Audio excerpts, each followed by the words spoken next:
Buenos días, soy Víctor Navarro, soy médico psiquiatra del Hospital Clínico de Barcelona. El objetivo de este vídeo es explicar qué es el trastorno esquizoafectivo. La primera idea muy importante es que en psiquiatría hay que recordar que no tenemos ninguna prueba diagnóstica útil para asegurar al 100%, para objetivar la enfermedad, el nombre de la enfermedad del individuo que tenemos delante nuestro. Es decir, no sirve para hacer el diagnóstico, sea un análisis de sangre, sea un escáner, una foto de la cabeza, o sea cualquier otra prueba, de tal manera que la entrevista con el paciente y la historia clínica es lo que es relevante para el diagnóstico. A partir de ahí, a veces nos encontramos con que un individuo tiene unos síntomas que recuerdan mucho a tal enfermedad, pero tiene otros síntomas que recuerdan a otra enfermedad. Es decir, que parece que caen en un punto intermedio entre dos o más enfermedades. Este hecho es clave para entender qué es esto del trastorno esquizoafectivo. Y el otro hecho que considero relevante es que en la medida de lo posible, si antes de ver este vídeo hemos visto el vídeo que hace referencia a trastorno bipolar, el vídeo que hace referencia a esquizofrenia y el vídeo que hace referencia a que es un delirio y una alucinación, todo será mucho más fácil a la hora de comprender qué es el trastorno esquizoafectivo. ¿Qué es lo característico del trastorno esquizoafectivo? Una persona con un trastorno esquizoafectivo en algún momento de su vida ha tenido, sin tener ningún otro síntoma en ese momento, ha tenido o delirios o alucinaciones sin tener ningún otro síntoma. Y antes de que se acaben estos delirios o alucinaciones, que han sido síntomas aislados que tenía, de repente, antes de que se acabe el delirio o alucinación, empieza un episodio bien sea de manía o bien sea de depresión. Es decir, durante unos días o semanas hay delirios y alucinaciones sin haber afectación del estado de ánimo, y a partir de ahí, en días o semanas, sin parar el delirio y la alucinación, sin ningún momento de estar sano el individuo, empieza un episodio depresivo o un episodio de manía. Quien ha tenido esto en algún momento tiene lo que denominamos un trastorno esquizoafectivo. Si después de delirios y alucinaciones solo ha habido episodios depresivos, no ha habido episodios de manía, hablamos de trastorno esquizoafectivo tipo depresivo. En el caso de que haya habido, con independencia de si ha habido alguno de estos depresivos, que haya habido algún episodio de manía justo después de delirios o alucinaciones, hablamos de trastorno esquizoafectivo tipo bipolar. Es decir, lo característico es que haya habido en algún momento delirios y alucinaciones y justo después, sin parar, haya aparecido el episodio afectivo, sea depresivo o sea maníaco. Si solo ha habido episodios depresivos, hablamos de trastorno esquizoafectivo tipo depresivo. Si en alguna de las ocasiones ha habido un episodio de manía, hablamos de trastorno esquizoafectivo tipo bipolar. Si ahora pensamos en la esquizofrenia, para ver qué diferencias hay en cuanto a síntomas, pues en la esquizofrenia puede haber síntomas tipo delirios y alucinaciones, pero nunca va esto justo seguido de un episodio de manía o un episodio depresivo. Es decir, en la esquizofrenia no hay patología del estado de ánimo. Hay patología, lo que llamamos delirios y alucinaciones, y lo que hemos visto en el vídeo de esquizofrenia que se llaman síntomas defectuales o síntomas negativos de la esquizofrenia. Pero no hay episodios de manía o episodios de depresión como parte de la enfermedad. Por lo tanto, si comparamos esquizoafectivo con esquizofrenia, la diferencia es que hay episodios de manía y o de depresión como parte de la enfermedad. Si ahora vamos al trastorno bipolar, ¿qué pasa? En el trastorno bipolar, cuando el paciente tiene inicio, recaída de enfermedad, viene o un episodio de manía o un episodio de depresión. Quizá, si eso va a más y a más y a más, puede acabar teniendo ideas delirantes o alucinaciones.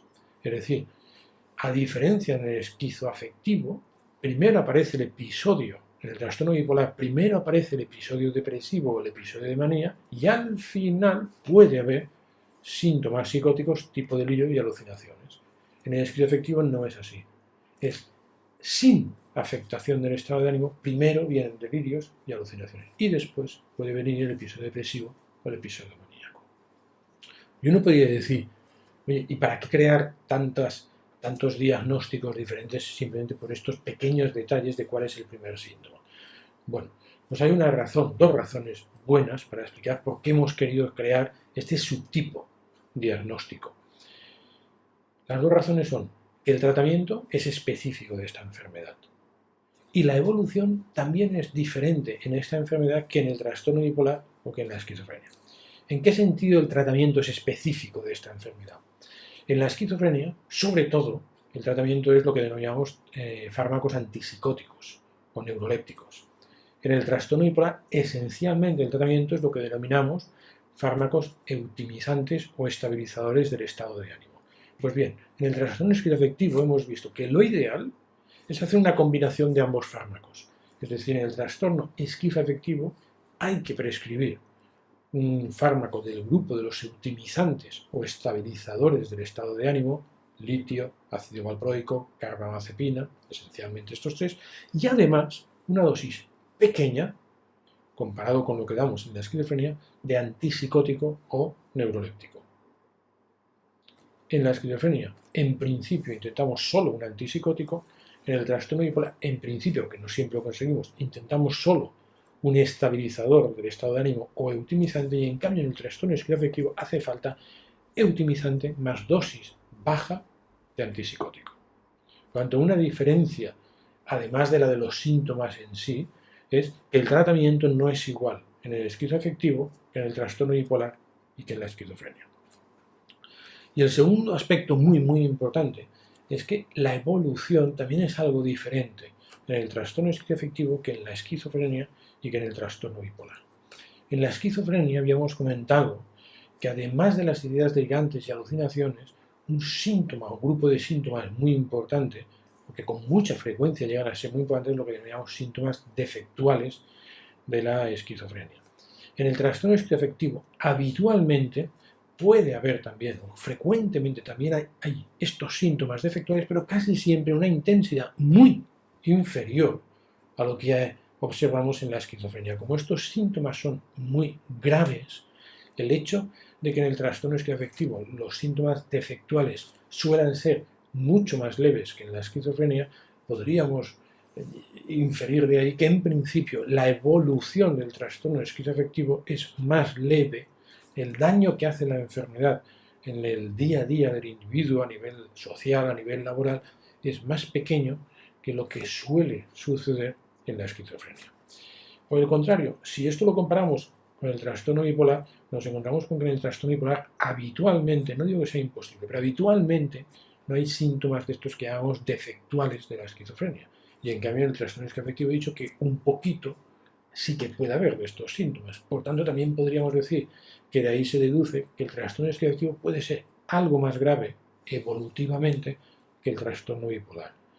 En el trastorno bipolar, si conseguimos con el tratamiento que no haya episodios de depresión ni episodios de manía, el paciente está sin síntomas.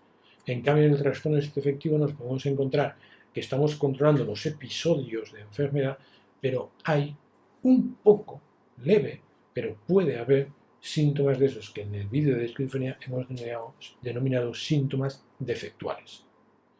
Por tanto, el cajón diagnóstico que hemos creado, que hemos llamado trastorno esquizoafectivo, no solo es porque los síntomas no son del todo iguales que en la esquizofrenia o el bipolar, sino porque el tratamiento es diferente del que hacemos en estas otras dos enfermedades y porque la evolución, la gravedad a largo plazo suele ser más leve que en la esquizofrenia, pero suele ser un poco más grave que en el trastorno bipolar.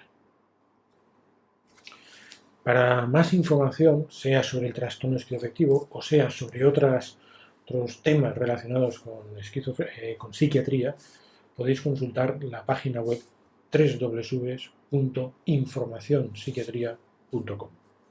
Muchas gracias.